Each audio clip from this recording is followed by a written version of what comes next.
Welcome students and my dear parents. Telangana EAMCET 2025 counselling సంబంధించి ఈ video only MPC స్టూడెంట్స్కి మాత్రమే.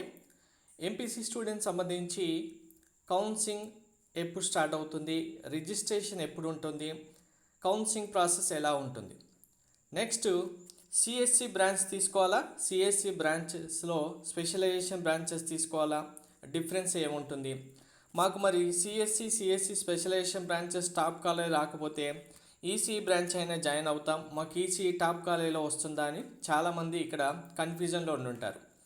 నెక్స్ట్ అసలు ఎన్ని సీట్స్ ఉన్నాయి, నెంబర్ ఆఫ్ సీట్స్ అసలు ఎన్ని ఉన్నాయి అనేది మీకు క్లారిటీ వస్తే మీకు టాప్ కాలేజెస్లో సిఎస్సి రాకపోయినా ECE triple E mechanical are civil తీసుకుందాం అనుకున్న స్టూడెంట్స్ ఆర్ పేరెంట్స్కి రియల్గా అది ఆల్టర్నేటివ్ అవుతుందా లేదా అనేది క్లారిటీగా 1 by 1 చెప్తాను. ప్రతి ఒక్కరు వీడియో ఎండ్ వరకు చూడండి.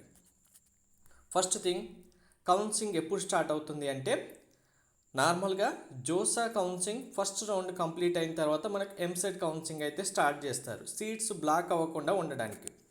మనకు JoSAA first round counselling almost 13th వరకు అయితే ఫస్ట్ రౌండ్ సీట్ అలాట్మెంట్ రావడానికి ఛాన్స్ ఉంది. సో 10th లేదా 15th తర్వాత మనకు కౌన్సిలింగ్ స్టార్ట్ అవ్వచ్చు. కానీ ఈ ఇయర్ గవర్నమెంట్ మనకు మేము 3rd రౌండ్ లేదా 4th రౌండ్ కంప్లీట్ అయ్యేంత వరకు వెయిట్ చేస్తామని ఒక స్టేట్మెంట్ అయితే ఇచ్చారు. కాబట్టి మేబీ 13th తర్వాత కనుక స్టార్ట్ కాకపోతే ఇంకా లేట్ అవ్వచ్చు.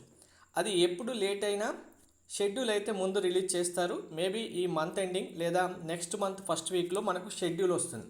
షెడ్యూల్ వచ్చిన తర్వాత మీకు కంప్లీట్గా కౌన్సిలింగ్ షెడ్యూల్ డేట్స్ అన్నీ నేను క్లారిటీగా ఎక్స్ప్లెయిన్ చేస్తాను. సో అప్పటి వరకు కౌన్సిలింగ్ సంబంధించి షెడ్యూల్ సంబంధించి డేట్స్ ఏ అప్డేట్ అయితే ఉండదు, ఎందుకంటే ఇంకా షెడ్యూల్ అసలు ఫైనల్ చేయలేదు అఫీషియల్గా గవర్నమెంట్. సో షెడ్యూల్ రిలీజ్ అయిన తర్వాత మనకు రిజిస్ట్రేషన్ డేట్ ఉంటుంది. రిజిస్ట్రేషన్ డేట్ బేస్ చేసుకొని కౌన్సిలింగ్ రిజిస్ట్రేషన్ ప్రాసెస్ ఎలా చేయాలి మీకు అనేది వెబ్సైట్లో ఎక్స్ప్లెయిన్ చేస్తేనే అర్థమవుతుంది. కాబట్టి వెబ్సైటు మనకు కౌన్సిలింగ్ రిజిస్ట్రేషన్ స్టార్ట్ అయ్యేంత వరకు కంపల్సరీగా ప్రతి ఒక్కరు వెయిట్ చేయాల్సిందే. దానికి మనం ముందుగా చేయాల్సింది అయితే ఏమీ ఉండదు. రిజిస్ట్రేషన్ స్టార్ట్ అయిన తర్వాత మీకు క్లారిటీగా నేను ఎక్స్ప్లెయిన్ చేస్తాను. Second one very important, CSE branch తీసుకోవాలా, సిఎస్సి స్పెషలైజేషన్ బ్రాంచెస్లో జాయిన్ అవ్వాలనేది చాలామందికి ఉన్న డౌట్. మీకు క్లారిటీగా చెప్తున్నాను. స్టేట్కి సంబంధించి మనకు అన్ని ఇంజనీరింగ్ కాలేజెస్లో సిఎస్సి బ్రాంచ్ జాయిన్ అయినా, సిఎస్సి స్పెషలైజేషన్ బ్రాంచ్ ఏది జాయిన్ అయినా మీకు ప్లేస్మెంట్ విషయంలో ఈక్వల్ ప్రియారిటీనే ఉంటుంది. ఇప్పుడు సపోజ్ ఏ అనే ఒక కంపెనీ మీరు చదువుతున్న కాలేజ్కి ప్లేస్మెంట్ కోసం వస్తే అక్కడ ఓన్లీ సిఎస్సి బ్రాంచ్ వాళ్ళే రండి అని చెప్పడం అంటూ ఏమీ ఉండదు. సిఎస్సి బ్రాంచ్ అయినా, సిఎస్సిలో స్పెషలైజేషన్ బ్రాంచ్ అయినా, అది మీరు ఐటీ బ్రాంచ్ అయినా సరే, ఇన్ఫర్మేషన్ టెక్నాలజీ ఏ బ్రాంచ్ స్టూడెంట్ అయినా ఫస్ట్ రిటర్న్ ఎగ్జామ్ కండక్ట్ చేస్తారు. రిటర్న్ ఎవరైతే క్వాలిఫై అవుతారో వాళ్ళకు టెక్నికల్ రిటర్న్ ఎగ్జామ్ లేదా ఇంటర్వ్యూ కండక్ట్ చేస్తారు. అందులో ఎవరి పర్ఫార్మెన్స్ బాగుంటే వాళ్ళకి మాత్రం ప్లేస్మెంట్ ఇస్తారు. అంతేకాని ఇప్పుడు సిఎస్సిలో ఓన్లీ కోర్ సిఎస్సి తీసుకుంటేనే ఎక్కువ ప్లేస్మెంట్ జాబ్స్ వస్తాయని కానీ, కంపెనీస్ ఓన్లీ సిఎస్సి వాళ్ళకి జాబ్ ఇస్తారు కానీ, సిఎస్సి స్పెషలైజేషన్లో ఇప్పుడు ఆర్టిఫిషియల్ ఇంటెలిజెన్స్ ట్రెండింగ్లో ఉంది కదా అని ఓన్లీ ఆర్టిఫిషియల్ ఇంటెలిజెన్స్లో జాయిన్ అవుతే ఫ్యూచర్ ఉంటుందని కానీ, సైబర్ సెక్యూరిటీ, డేటా సైన్స్ ఇలా ఇండివిజువల్గా మీరు సెగ్రిగేట్ చేయాల్సిన అవసరం 1% కూడా లేదు. ఎందుకంటే మీకు ఈ స్పెషలైజేషన్ బ్రాంచెస్ ఏవి జాయిన్ అయినా నార్మల్గా అందరికీ ఉండే బేసిక్ సబ్జెక్ట్స్ అన్ని బ్రాంచ్లలో ఉంటాయి. కాబట్టి మీకు కావాల్సిన స్కిల్స్ ప్రతి ఒక్కటి ఏ బ్రాంచ్లో జాయిన్ అయిన వస్తుంది. అది మీరు ఇప్పుడు సపోజ్ మనకు 1 2 3 4 5 సపోజ్ ఎగ్జాంపుల్గా ఒక 7 8 కాలేజెస్ ఉన్నాయనుకుందాం. మీకు నేను ఓన్లీ కోర్ సిఎస్సినే జాయిన్ అవుతాను, నాకు 8th నెంబర్ కాలేజీలో వచ్చినా సరే వెళ్తాను అనుకుంటే ఇది బ్లండర్ మిస్టేక్ అవుతుంది. ఎందుకు, మీకు నెంబర్ 8 కాలేజీలో సీట్ వస్తుందంటే అదే సిఎస్సి స్పెషలైజేషన్ మీకు నెంబర్ 2లో రావచ్చు, నెంబర్ 3లో కూడా రావచ్చు. సో టాప్ కాలేజెస్లో ఉన్న స్పెషలైజేషన్ బ్రాంచ్ వదిలేసుకొని అనవసరంగా వచ్చి కోర్ బ్రాంచ్ అని చెప్పి నెంబర్ 8లో జాయిన్ అవ్వడం బ్లండర్ మిస్టేక్. అటువంటి మిస్టేక్ నేను ఎవరిని చేయనివ్వను. సో ఇంకా సిఎస్సి స్పెషలైజేషన్ సంబంధించి అందరూ వరి అవ్వకండి. మనకు స్టేట్ లెవెల్లో అసలు ఈ బ్రాంచెస్ అన్నీ ఎందుకు డివైడ్ చేశారు మీకు రీజన్ చెప్తాను, ఫస్ట్ వినండి, అర్థమవుతుంది. సిఎస్సి బ్రాంచ్ ఉంది, ఇందులో ఓన్లీ 240 సీట్స్కి మాత్రమే లిమిట్ ఉంటుంది. కాలేజ్ వాళ్ళకు సీట్స్ ఇంక్రీజ్ చేసుకోవడానికి ఛాన్స్ ఇవ్వలేదు. ఇది పర్మిషన్ బేస్ చేసుకొని ఉంటుంది. అలాంటి టైంలో కాలేజెస్ వాళ్ళు ఏం చేశారంటే, అందరు స్టూడెంట్స్కి సిఎస్సి ఇంట్రెస్ట్ ఉంటుంది, కానీ మనకు బ్రాంచెస్ లేవు కాబట్టి సీట్స్ ఇంక్రీజ్ చేసుకునే ఛాన్స్ లేదు. అయినా నెంబర్ ఆఫ్ స్టూడెంట్స్ ఎక్కువగా మనం ఇంటేక్ తీసుకోవాలంటే అప్పుడు చేసిన ప్లానే సిఎస్సిలో స్పెషలైజేషన్ బ్రాంచెస్ ఇంట్రడ్యూస్ చేయడం. ఆర్టిఫిషియల్ ఇంటెలిజెన్స్ అని, డేటా సైన్స్ అని, సైబర్ సెక్యూరిటీ అని, only artificial intelligence data science అని, only artificial intelligence machine learning అని, ఇలా branches number of seats increase చేసుకోవడానికి యాడ్ చేసినవే. కానీ బేసిక్గా ఈ బ్రాంచెస్ అన్నిట్లో మీకు ఎటువంటి డిఫరెన్సు, అలాగే కంపెనీస్ మీకు ప్లేస్మెంట్స్కి విజిట్ చేసిన టైంలో ఎవరిని సెగ్రిగేట్ చేయడం కానీ, సపరేట్ చేయడం కానీ, ఒకరికి హై ప్రియారిటీ ఇవ్వడం, ఒకరికి లో ప్రియారిటీ ఇవ్వడం అనేది ఏది ఉండదు. అంతా మీ స్కిల్ బేస్ చేసుకునే ఉంటుంది. సో ఇప్పుడు అందరికీ క్లారిటీగా అర్థమైంది కదా.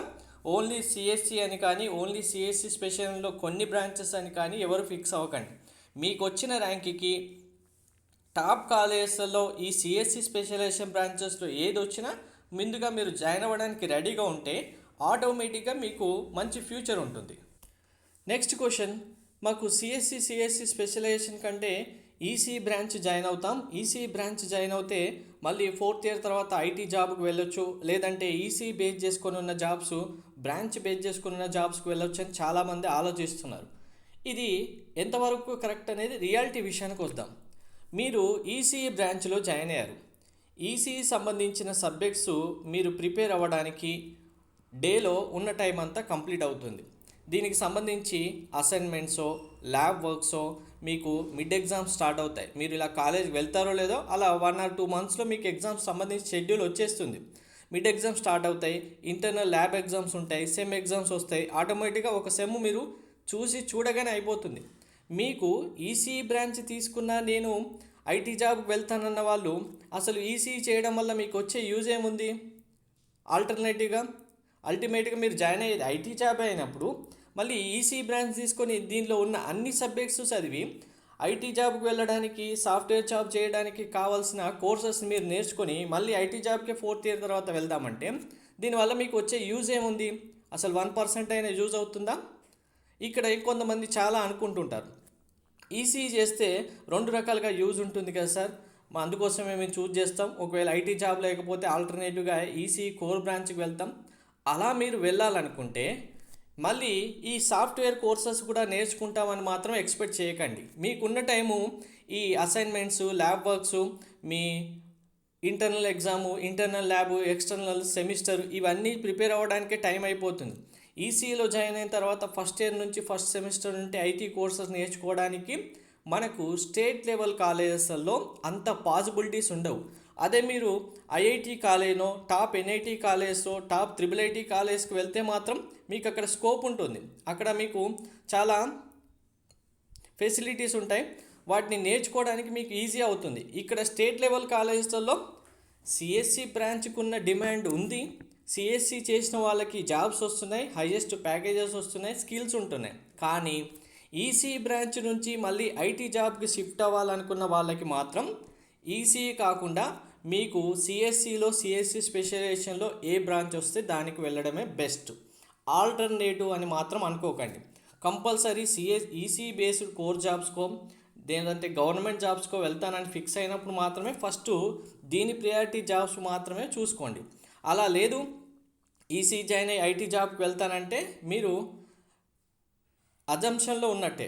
అంటే ఇంకా ఫస్ట్ ఇయర్ నుంచి నేర్చుకుంటాను అనుకునేలోపే మీకు 4th ఇయర్ వచ్చేస్తుంది. అప్పుడు మీరు చేయాల్సింది కూడా ఇంకేం ఉండదు. 4th ఇయర్లో అప్పుడు నేర్చుకోవడానికి మీకు టైం కూడా సరిపోదు. ఆటోమేటిక్గా మళ్ళీ బీటెక్ ఈసీఈ కంప్లీట్ చేశాను, నేను సాఫ్ట్వేర్ కోర్సెస్ నేర్చుకుంటాను, ఏది బాగుంటుందని మళ్ళీ మార్కెట్లోకి రావాల్సిందే. అలాంటి సిచ్యువేషన్ రాకుండా ఉండడానికి ముందుగానే ఇలాంటివన్నీ అవాయిడ్ చేయండి. అలా అయినా సరే పోనీ సిఎస్సి బ్రాంచ్ నాకు టాప్ కాలేజీలో రావట్లేదు, కొంచెం ర్యాంక్ ఎక్కువ ఉంది, అదే ఈసీ అయితే టాప్ కాలేజీలో వస్తుంది కదా, అలాంటప్పుడు ఈసీ IEEE జాయిన్ అయ్యి నేను ఎంత కష్టమైనా సరే ఐటీ కోర్సెస్ అన్నా నేర్చుకుంటాను, అలా టాప్ కాలేజీలో అయినా సీట్ పొందుతానని ఎక్స్పెక్ట్ చేస్తున్నారు చాలామంది. సో రియాలిటీ విషయానికి వద్దాం. నెంబర్ 1, అసలు సీట్స్ ఎన్ని ఉన్నాయో మీకు తెలుసా? ఇదంతా మనకు సీట్ రావాలంటే ఫస్ట్ సీట్స్ ఉండాలి కదా కాలేజెస్లో. ఇక్కడ క్లారిటీగా వినండి. సిఎస్సి స్పెషలైజేషన్ బ్రాంచెస్ సంబంధించిన సీట్స్ మనకు కౌన్సిలింగ్లో 48,000 ఉన్నాయి. అదే ఈసీ బ్రాంచ్కి సంబంధించిన సీట్స్ 10,000 మాత్రమే ఉన్నాయి. త్రిబుల్ ఈ విషయానికి వస్తే 4,300 సీట్స్, మెకానికల్ విషయానికి వస్తే 3,100 సీట్స్, సివిల్ విషయానికి వస్తే 3,200 సీట్స్ ఉన్నాయి. మరి ఇప్పుడు మీ ర్యాంక్ ఎక్కువ ఉన్నా సరే ఇన్ని ఎక్కువ సీట్స్ ఉన్న బ్రాంచ్లో సిఎస్సి స్పెషలైజేషన్లో మీకు టాప్ కాలేజీలో వస్తుందా కంపేర్ చేసుకుంటే ఈసీ త్రిబుల్ ఈ కంటే? EC triple E top college వస్తుందో ఒకసారి ఆలోచించుకోండి. 48,000 సీట్స్ ఎక్కడ, మీకు 10,000 సీట్స్ ఎక్కడ? సో ఇక్కడ మీరు ఏదైతే అనుకుంటున్నారో ఇది రాంగ్. చాలామంది పేరెంట్స్ స్టూడెంట్స్ ఇదే నాకు కావాలి చెప్తున్నారు. సిఎస్సి స్పెషలైజేషన్ రాకపోయినా మాకు టాప్ కాలేజీలో ఈసీ త్రిబుల్ ఈ మెకానికల్ వస్తుందేమో మేము వెళ్తాము ఆ బ్రాంచ్కి అంటున్నారు. కానీ అసలు మీకు సీట్స్ ఉండాలి కదా ఫస్ట్. ఇప్పుడు సిఎస్సి స్పెషలైజేషన్లో 48,000 సీట్స్ ఉన్నాయి. అలాగే ఈసీ బ్రాంచ్లో కూడా మీకు 48,000 సీట్స్ లేదంటే అట్లీస్ట్ ఒక 30,000 సీట్స్ ఉంటే మీకు టాప్ కాలేజీలో సీట్ రావడానికి ఛాన్స్ ఉండేది. కానీ అన్ని సీట్స్ లేవు కదా. అలాంటప్పుడు ఏమవుతుంది? మీకు సిఎస్సి స్పెషలైజేషన్లో టాప్ కాలేజీలో సీట్ రాలేదంటే ఈసీలో అంతకంటే రాదు. ఈసీ స్పెషలైజేషన్ బ్రాంచెస్ ఒక 3-4 ఉన్నాయి మనకి, ఇంకా అందులో అవన్నీ కలుపుకుంటే కూడా సీట్ రావడానికి ఛాన్స్ ఉండదు. కాబట్టి దీన్ని ఎక్స్పెక్ట్ చేయకండి. మనకు నెంబర్ ఆఫ్ సీట్స్ ఈక్వల్గా ఉన్నప్పుడు మీరు సిఎస్సి రాకపోతే ఏంటి, స్పెషలైజేషన్ రాకపోతే ఏంటి, ఈసీలో టాప్ కాలేజ్ వెళ్తాను, త్రిబుల్ ఈలో టాప్ కాలేజ్ వెళ్తాను అనుకుంటే బెస్ట్. అండ్ ఇక్కడ వన్ మోర్ ఫైనల్ క్లారిఫికేషన్ ఏంటంటే, మీకు ఇలా సీట్స్తో కానీ సిఎస్సి ఐటీ జాబ్స్తో కానీ సంబంధం లేకుండా నాకు ఈసీ అంటే ఇంట్రెస్ట్ ఉన్న వాళ్ళు టాప్ కాలేజ్ అయినా కాకపోయినా జాయిన్ అవ్వచ్చు. నాకు త్రిబుల్ ఈ ఇంట్రెస్ట్ ఉంది, మెకానికల్ ఇంట్రెస్ట్ ఉంది, సివిల్, ఇవి మీకు సబ్జెక్ట్ బేస్ చేసుకొని రియల్గా మీకు ఇంట్రెస్ట్ ఉండి వీటిలోనే జాయిన్ అవుదాం అనుకుంటే నో ప్రాబ్లం. సీట్స్ ఎన్ని ఉన్నాయని మీకు అనవసరం. నెంబర్ ఆఫ్ సీట్స్ బేస్ చేసుకొని టాప్ కాలేజ్ మిస్ అవుతుందా లేదా అనవసరం. మీకు వచ్చిన ర్యాంక్ని బట్టి మీకు రావాల్సిన కాలేజ్తో ఏ సీట్ వస్తే అది ఈసీ త్రిబుల్ ఈ మెకానికల్ అయితే మీరు తీసుకోవచ్చు. కానీ ఈ బ్రాంచెస్ అన్నిటిని ఓన్లీ ఆల్టర్నేటివ్గా సిఎస్సి టాప్ కాలేజీలో రాలేదు కాబట్టి వీటిలో అయినా టాప్ కాలేజీకి వెళ్తామంటే మాత్రం అది కూడా బ్లండర్ మిస్టేక్ అవుతుంది. ఇప్పుడు అందరికీ క్లారిటీ వచ్చింది కదా. సో ఇప్పుడు మీకు అందరికీ ఇప్పటి వరకు ఇచ్చినవి మీ ర్యాంక్కి మీ కేటగిరీ బేస్ చేసుకొని ఇచ్చిన పాసిబిలిటీ కాలేజెస్ లిస్ట్ మాత్రం. అది వెబ్ ఆప్షన్స్ లిస్ట్ కాదు. వెబ్ ఆప్షన్స్ లిస్ట్ అనేవి మనకు కౌన్సిలింగ్ స్టార్ట్ అయ్యి మీ రిజిస్ట్రేషన్ చేసుకున్న తర్వాత ఎప్పుడైతే వెబ్ ఆప్షన్స్ ఇస్తారో దానికంటే ముందు మీ ప్రియారిటీస్ ఏంటి, మీకు ఇప్పుడు ఈ వీడియోనే కాదు ఇంకా మీకు 2-3 వీడియోస్ వస్తాయి. అవన్నీ క్లారిటీగా చూసుకున్న తర్వాత అన్ని క్రైటీరియాస్ బేస్ చేసుకొని మీకు ఒక ఫైనల్ డిసిషన్ తీసుకోవడానికి క్లారిటీ వస్తుంది. వచ్చిన తర్వాత మీ ప్రియారిటీస్ ఏంటి అనేది నేను మళ్ళీ మీకు చెప్తాను. అంటే మీరు డిస్ట్రిక్ట్ వైజ్గా ఏం చూస్ చేసుకుంటారు, బ్రాంచ్ ఏం చూస్ చేసుకుంటారు, ఫైనల్గా ఫీ స్ట్రక్చర్ బేస్ చేసుకొని చూస్ చేసుకుంటారా, ఇలా క్రైటీరియాస్ అన్నీ మీకు అప్పటి వరకు క్లారిటీ వస్తుంది. కాబట్టి దాన్ని బేస్ చేసుకొని ఫైనల్గా మీ దగ్గర ఇన్పుట్ తీసుకున్న తర్వాత మీరు ఇవ్వాల్సిన వెబ్ ఆప్షన్స్ లిస్ట్ అనేది మీకు నేను సపరేట్గా మళ్ళీ ప్రొవైడ్ చేస్తాను. సో అది ఇచ్చేంత వరకు మళ్ళీ ఎప్పుడు ఇస్తారని కూడా అడగద్దు. ఎందుకంటే మీ వెబ్ ఆప్షన్స్ ఎప్పుడు స్టార్ట్ అవుతే ఆ రోజు మీకు మీ వెబ్ ఆప్షన్స్ పీడిఎఫ్ అయితే వస్తుంది. ఇప్పుడు ప్రజెంట్ మీకు ఇచ్చిన పీడిఎఫ్లో మీకు ర్యాంక్కి వచ్చే పాసిబిలిటీస్ మాత్రం అందరూ వెరిఫై చేసుకోండి. అంతకంటే టాప్ కాలేజ్ వస్తుందా లేదా, వస్తే ఏది వస్తుంది అనేది మీరు వెబ్ ఆప్షన్స్ ఇచ్చే టైంలో మీకే అర్థమవుతుంది. సో ఇది అందరికీ ఫస్ట్ క్లారిఫికేషన్. క్లారిటీగా అర్థమైంది కదా. Thank you.